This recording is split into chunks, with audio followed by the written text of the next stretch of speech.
Hola amigos, welcome back to my kitchen. Today we're making the iconic Mexican sweetbread called Conchas. Step by step, I'll explain on how I make this great bread. Thank you so much for subscribing. If you like the channel, please subscribe and hit the bell to be notified for my next video. Let's get started. I'll leave all the ingredients down below so you can make this simple bread at home. In order to get started, you're going to go ahead and have your milk, and you're going to heat your milk up just a little bit so it's not too hot, and you're going to go ahead and add your active dry yeast, and you're going to add a spoonful of that sugar that you've put aside, and you're going to mix this and activate the yeast. This will take about 10 minutes, and as soon as it starts bubbling, you're ready to move on to your next step. While my yeast is being activated, I'm going to go ahead and get started, and I'm going to smooth out my butter, and I'm going to put my butter into my mixer here, and then I'm going to add my sugar, and I'm going to mix this up until it's super smooth. You can do this by hand, but remember this dough is a very sticky dough, and so it'll take a long time to knead. If you have a mixer, go ahead and use a mixer. It'll make it much faster.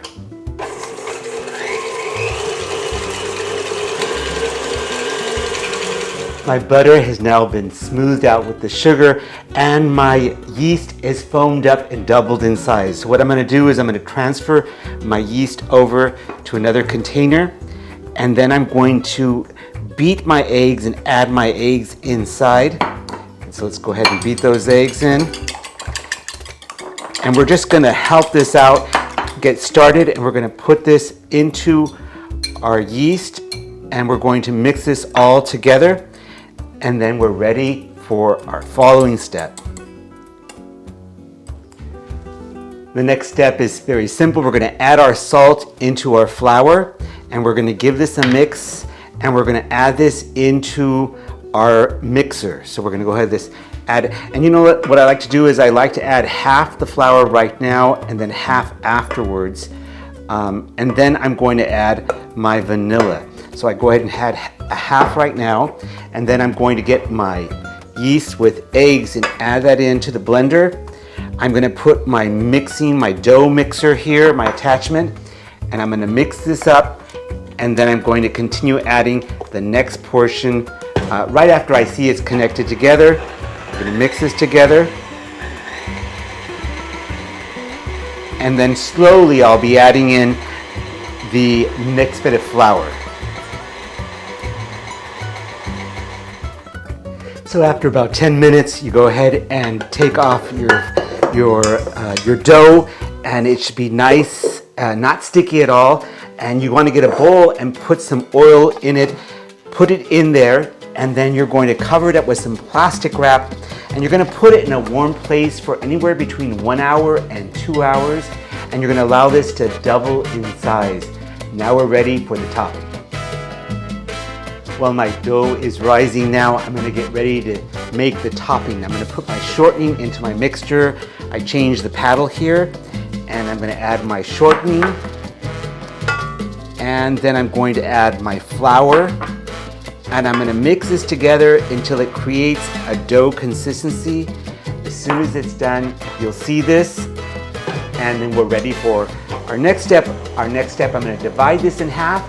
One part I'm going to make chocolate, the other is going to be white. My topping is done now. We're going to go ahead and take this and bring this onto our clean surface, and we're going to make this into like a cylinder, and we're going to make this even, we're going to eyeball it, and we're just going to divide this in half. One half I'm going to leave white, and the other half I'm going to add in my cocoa. So I'm going to go ahead and make a little indentation here, and I'm going to mix this together until I get a chocolatey cylinder. Okay, our dough has risen and it's doubled in size, and we are ready to go ahead and disinflate the dough. So we're going to go ahead on a clean, dry surface, put some flour down, and we're going to bring out our dough, and we're going to place it here on our surface. Nice, it came out really nice. And so we're going to go ahead and disinflate this dough and bring it over on itself. and we're going to divide this into equal parts. There you go. And we're going to divide this in equal parts, and I'll show you how I do that. So I'm going to divide my bread up right now, and so I've started already, and I'm going to divide it into about equal shares, about 87 grams per ball and per sweetbread. And we're going to go ahead and look at that, and I'm going to show you how I twist this over and make my pan dulce.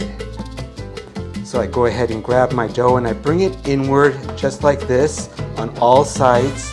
Then I turn it over, and this calls bolearlo, and I just make it into a round circle, and then I set it aside and do that continuously. Round circle, set it aside, go ahead and turn it into itself, create round circle, and then set it aside. So each one of my conchas are made now. I'm going to go ahead and place them on the tray. And as I place them on the tray, I'm going to make the iconic, and I'm going to press around the outsides to make it look like a shell as it domes in. You want to make sure you have a lot of space in between each one, because you're going to allow this to rise one more time, and then we're ready to move on. At this point, I'm going to place them on my tray. Then I'm going to prepare the toppings that are going to go on top each one of these, and I'll show you how I put the topping on each one of these conchas. So I've placed each one here, and I've gone ahead and patted the edges to make my conchas. What I'm going to do now is I'm going to put a little bit of shortening on my hands, and then just cuff them and put a little shortening on each one, so this way the topping can stick on top of each one.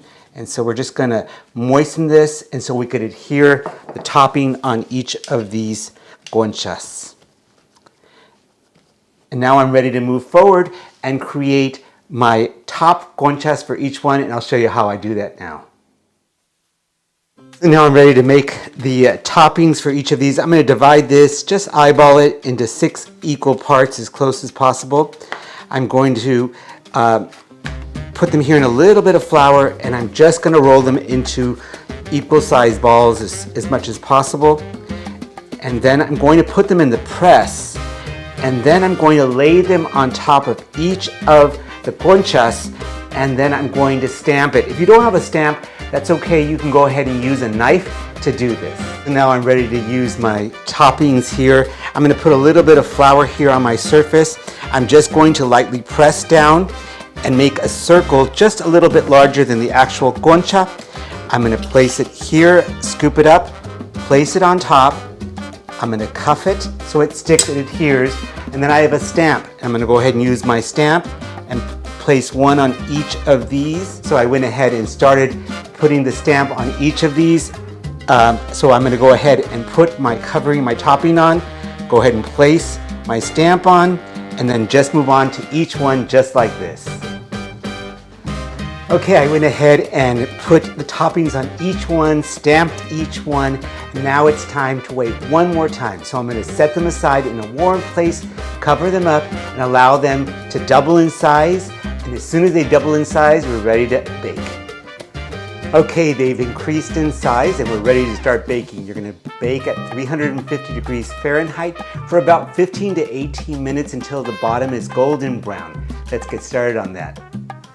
They are out of the oven. You should smell my kitchen. It smells like a great bakery. Let's give this a try and see how they are. Oh, they're soft and delicious. Wonderful. Try making pan dulce conchas at your house. If you like this video, go ahead and like and subscribe, and we'll see you in our next video.